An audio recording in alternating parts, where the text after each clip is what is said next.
Hey, Boo. Sorry, I've been off falling in love with this pie. Oh, man, it's getting pretty serious. Am I the only one who loves this pie? Hey, there's your phone. Hello? Tom and Sar need some Android pie.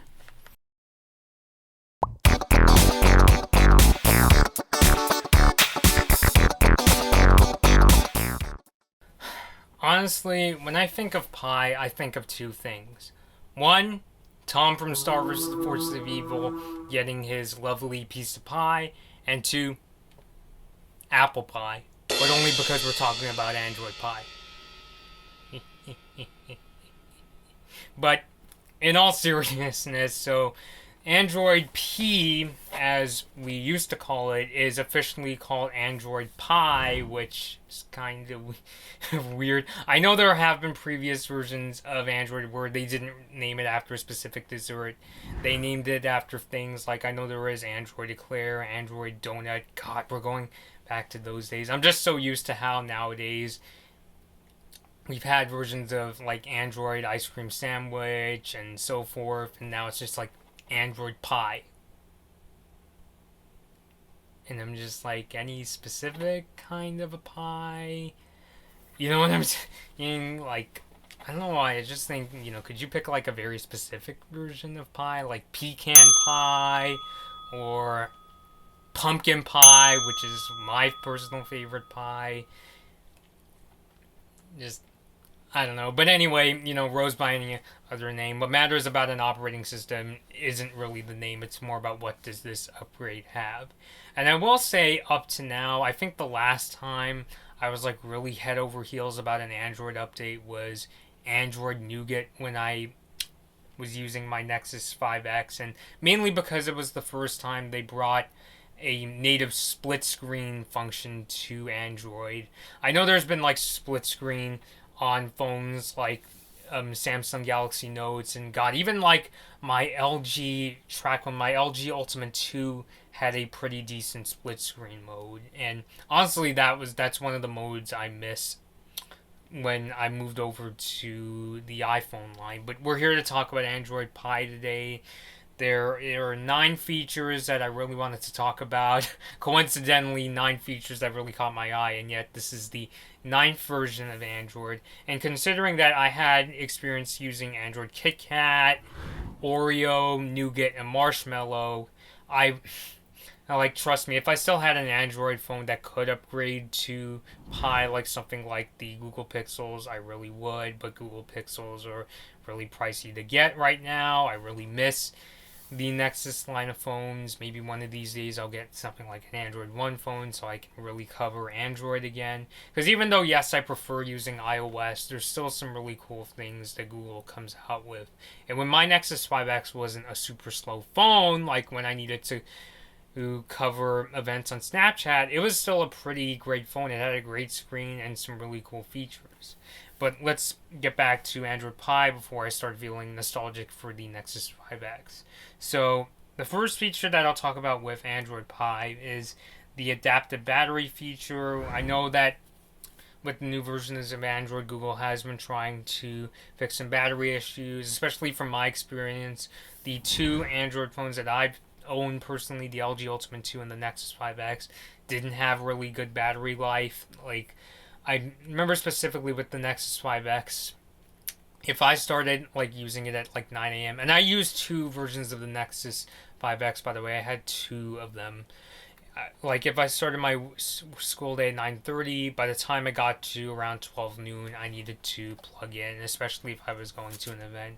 So the adaptive battery feature basically means that your Android phone will basically learn the kinds of apps you like to use. It basically learns your workday, and I'm guessing what it does, it'll try to compensate for especially some really heavy features. So it'll keep in mind that, okay, you use, like, let's say Facebook and Twitter a lot if you're a social media savvy person like I am, and it'll keep in mind maybe some really intense apps like YouTube, especially because you're watching a lot of videos, so it'll try to compensate for that. So I think that's what's going on with adaptive battery. If that's the case, then I'm really pleased.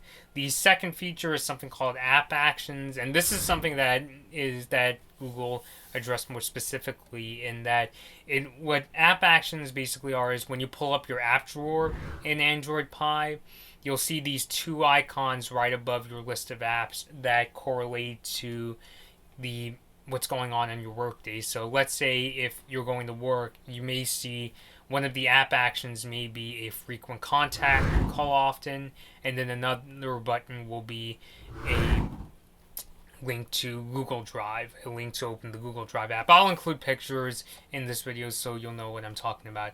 And maybe when you're on your commute home, like if you plug in your headphones, which please do not get in the car and use headphones. Maybe you walk home or get an Uber. When you plug in your headphones, the app actions will change to one icon being, looking at my notes here, for your favorite artist or your contact. So if you're, maybe you want to call like a family member or significant other when you get off of work. So I think that's pretty cool. I honestly think that's more useful because I know in Android they had this weird like frequent app feature. iOS has a similar feature, but I honestly think if done properly, these two app icons or app actions could be really useful.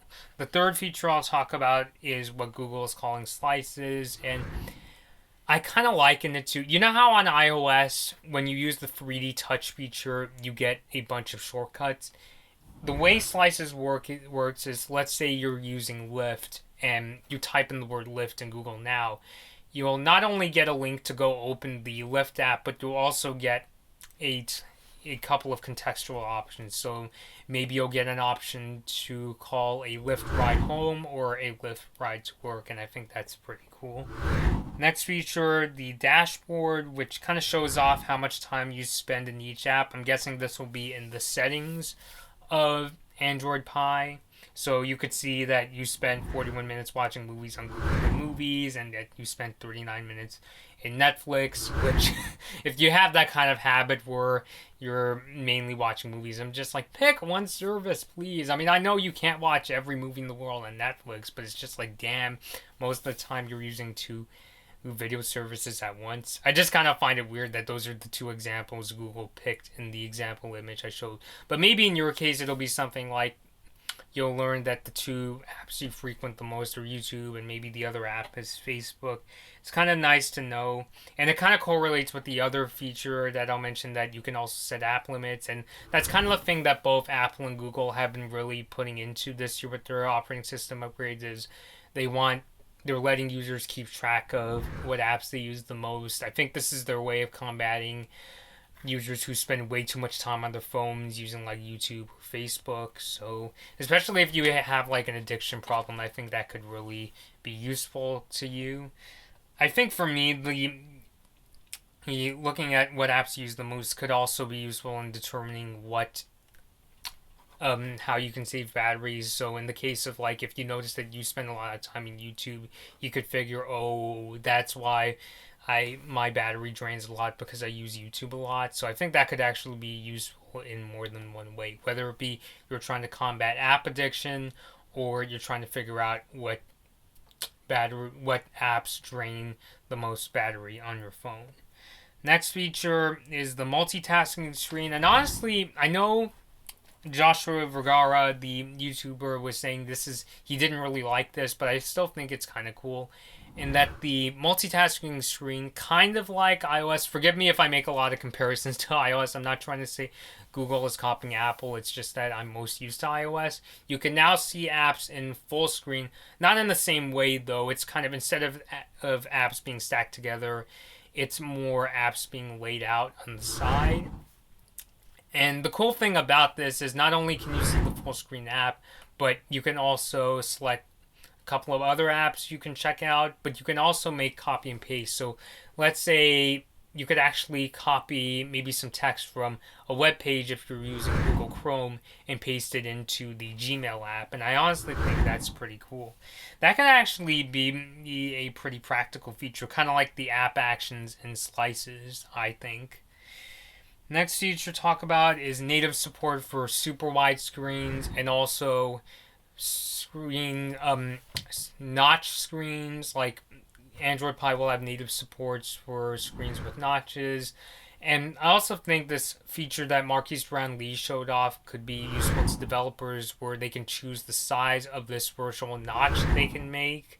And I really think that'll be useful because let's say a developer might have a Google Pixel 2, for instance, but it doesn't have the notch on a phone like the Essential phone. So they could actually turn that on in the settings and they'll figure out, oh, this notch is kind of blocking something on the screen, so I have to make a change. So I think that feature is going to be more useful to developers than the person who just bought a Google Pixel 2 just as their daily drivers. So, but I still think it's cool. Android Pie will also have native support for HDR content, and this is a feature.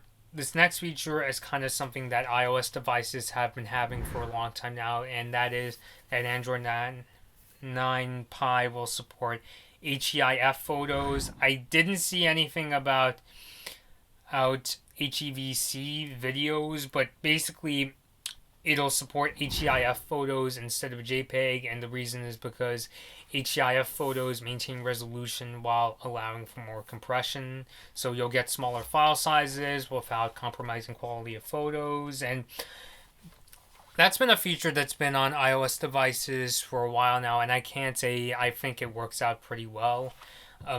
For some apps, you might have to be worried about which apps support HDR photos, but I think once more apps do support them on Android, it'll become a pretty welcome feature. So there's definitely a ton more features that are coming in Android Pie, but if I were to go through literally all of them, what's the point? I also want to get my take on all these features. And if you want to see every single feature that Android 9 Pie is going to bring, you can check out a link in the description to check it out on Android's website. So I definitely think Android 9 Pie, as far as I can remember, it sounds like a much more substantial upgrade than Android Oreo. Well, not, a super big transformation than in like when we went from, let's say, Android a gingerbread to something like Android Lollipop. I still think it is a pretty solid upgrade, especially the multitasking features. And even though some may say that slices or app actions might be gimmicky, I could see them being useful in daily life. And it does seem to run pretty fast. I watch videos from guys like 9 to 5 Google, Joshua Vergara, and Marquise Brownlee, which unfortunately, Marquis' video was actually from when Android 9 Pie was first announced, but both Joshua and 9 to 5 Google's videos showed that Android Pie runs really smoothly, so it does seem like it'll run well on compatible phones. The update is available now for the Google Pixel phones. Ars Technica reports that you can get the update for the Essential phone, although since I don't have an Essential phone, I can't say for sure if you can get it yet. If you guys have one, please let me know if you can pick up the upgrade, because Ars Technica was saying that Essential is the first manufacturer to get an Android update day and date with Google's own phones, but you guys will have to let me know if it's true or not. And I'm hoping that Android Pie does make its way to more manufacturers later this year. I believe Google did say it will. They did say that it'll be coming to phones that took part in the Android Pie beta program, like phones from Sony, Xiaomi, Nokia, Oppo, Vivo, OnePlus, and Essential. And Google also said that the upgrade will be coming to Android One phones by the end of the fall. So it does seem like Google does have some kind of plan to get Android out on more phones than usual, because I know the reason why Android Pie comes out to the Google Pixel phones first is because in the case of a third-party manufacturer, you have to deal with things like adapting an Android update to the skin of a particular manufacturer. Like Samsung's Android user interface is different from LG's and Xiaomi's and so forth. And the other reason is because, carriers like to make additional changes as well. So hopefully Android Pie does come out to more manufacturers later this year rather than everyone having to wait until 2019 for this upgrade. Because if there's one thing that really bugs me about Android, it's that the updates don't come out on all phones at the same time. And I know, yes, manufacturers do try to compensate by adding in their own features and adding their own security updates. Like, I know my mom's Blue R1 HD does get app updates very frequently, I should say, but it would be nice if all these new features can come to the same phones. If not the same time, then right around the same time, so that some people don't have to be left out waiting. So if this update does go well, and please let me know if it does down below in the comments. Like, if you have a Google Pixel phone and you can check it out right now, please let me know how this goes. So, alright guys, this has been Blood Moon Bobby. Please let me know your thoughts on Android 9 Pie down below in the comments. And thank you for watching. And if you have any ideas for videos, you can either leave me a comment or you can email me. My email address is in the description. So thank you guys for watching. Hey guys, be sure to like this Blood Moon Bobby video if you enjoyed it. Please share this video, subscribe to my channel, and leave a comment. Be sure to ring the notification bell to be notified about my latest upload. Follow me on my social media pages at Blood Moon Bobby to find out about what I'll be covering next and for more of my opinions. Thanks for watching.